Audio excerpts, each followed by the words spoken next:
नवरात्रे में नीम के पेड़ के नीचे सारी विद्याएं, आद्य शक्तियां, सारी देवी उस नीम के पेड़ के नीचे विराजमान रहती हैं। उस कलश में एक बेलपत्र डालकर रात भर रखकर उस जल को पूरे घर में घुमाकर उस नीम के पेड़ के नीचे समर्पित कर दीजिए महाराज। घर में भय लगना बंद हो जाएगा, कोई बड़ी बीमारी आपको घेरेगी नहीं और उस बीमारी से, उस रोग से आप मुक्त रहेंगे।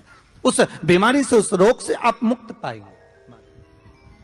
वो बीमारी आप, जिनके घर में ज्यादा रोग हो, बीमारी हो, ज्यादा तकलीफें आ रही हो, कष्ट बढ़ रहा हो, बीमारियां बढ़ रही हो, या भय लग रहा हो, डर लग रहा हो, हृदय चित्त में कहीं ना कहीं आपको भय का भान हो रहा हो, तो एक लोटा पानी एक कलश में जल भर कर रख लीजिए और रात भर उसको रखे रहने दो। नवरात्र चल रहा है, उस कलश को रात भर रखकर सुबह सुबह उस कलश में एक बेलपत्र डालकर उस जल को नीम के पेड़ के नीचे, जहां चैत्री नवरात्रे में नीम के पेड़ के नीचे सारी विद्याएं, आद्य शक्तियां, सारी देवी उस नीम के पेड़ के नीचे विराजमान रहती हैं। उस कलश में एक बेलपत्र डालकर रात भर रखकर उस जल को पूरे घर में घुमाकर उस नीम के पेड़ के नीचे समर्पित कर दीजिए महाराज। घर में भय लगना बंद हो जाएगा, कोई बड़ी बीमारी आपको घेरेगी नहीं और उस बीमारी से, उस रोग से आप मुक्त रहेंगे। उस बीमारी से, उस रोग से आप मुक्त पाएंगे। वो बीमारी आपको घेर नहीं। कलश का महारानी जगदम्बा जगतधात्री दुर्गा भवानी अब की बार माताजी घोड़े पर आई है।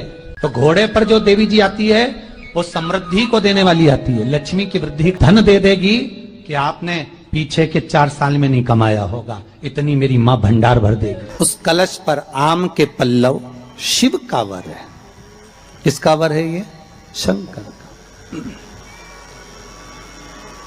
11 आम के जो पत्ते जिस डाली में लगे होते हैं, वो डाली कोमल सी डाली, 11 टुकड़े महाराज एक कच्चे सूत से लपेटकर 11 बार उसका भाग, जब उसको लपेट लोगे इस तरह से इकट्ठा करके, आगे का जो भाग है 11 बार कच्चा सूत लपेटने के बाद जो भाग पीछे का, आगे का कोई भी हो, उसको शहद में डुबाकर शिव जी को समर्पित कर दो। किस जगह पर रखना है?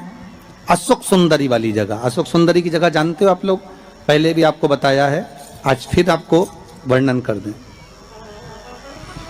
जैसे ये गोल जलाधारी है, ये शिवलिंग रखा है,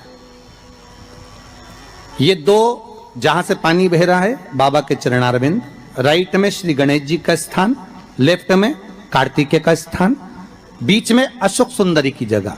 शंकर भगवान की 6 लड़कियां हैं। भगवान शंकर के 13 बच्चे, 13 बच्चों में से 6 लड़कियां, उस 6 लड़कियों में से एक लड़की का स्थान, भगवान शंकर की एक बेटी का स्थान, अशोक सुंदरी का स्थान सामने पद्म पुराण में स्पष्ट किया। ये स्थान अशोक सुंदरी का। शंकर भगवान की जलाधारी में पार्वती जी का हस्त कमल, ऊपर से जो एक एक बूंद पानी गिरता है, ये शंकर भगवान की 5 लड़कियों का स्थान है। जया, विषहरा, शामरीबारी, दौतली और देव। शंकर भगवान की 5 लड़कियां भगवान शंकर के मस्तक पे जल की धार गिरा रही हैं। बीच में जो अशोक सुंदरी का स्थान है महाराज, उस जगह पर शहद का मुख, जो शहद आपने भिंगोया है, उस शहद का मुख शंकर जी की ओर कर कर इसी चैत्र के महीने में, इन्हीं नवरात्रि में शंकर भगवान के उस अशोक सुंदरी की जगह पर शहद का भाग शिव जी की ओर रख दें महाराज। अगर घर में संपदा की कमी हो, या कोई पैसा खा गया हो, रुपया नहीं दे रहा हो, पैसा अटक गया हो, तो उस शहद को शिव जी की ओर मुख कर कर उस आम के पल्लव की जो डंडी है उसको 11 डंडी को वहां रख दीजिए और उससे अपनी कामना कर कर आ जाइए। हो सके उस शहद में से थोड़ा सा शहद किसी रुमाल पर, किसी कपड़े में लगाकर उसको रख लीजिए। जिस व्यक्ति से पैसे लेना है, जिस व्यक्ति से पैसे मांग रहे हो, उससे एक बार जाकर मिल लीजिए, एक बार उसको खबर कर दीजिए। बाबा चाहेगा भोलेनाथ तो नवरात्रि में ही पैसा वापिस आ जाएगा, अगर शिव कृपा कर दे। ये बाबा की करुणा।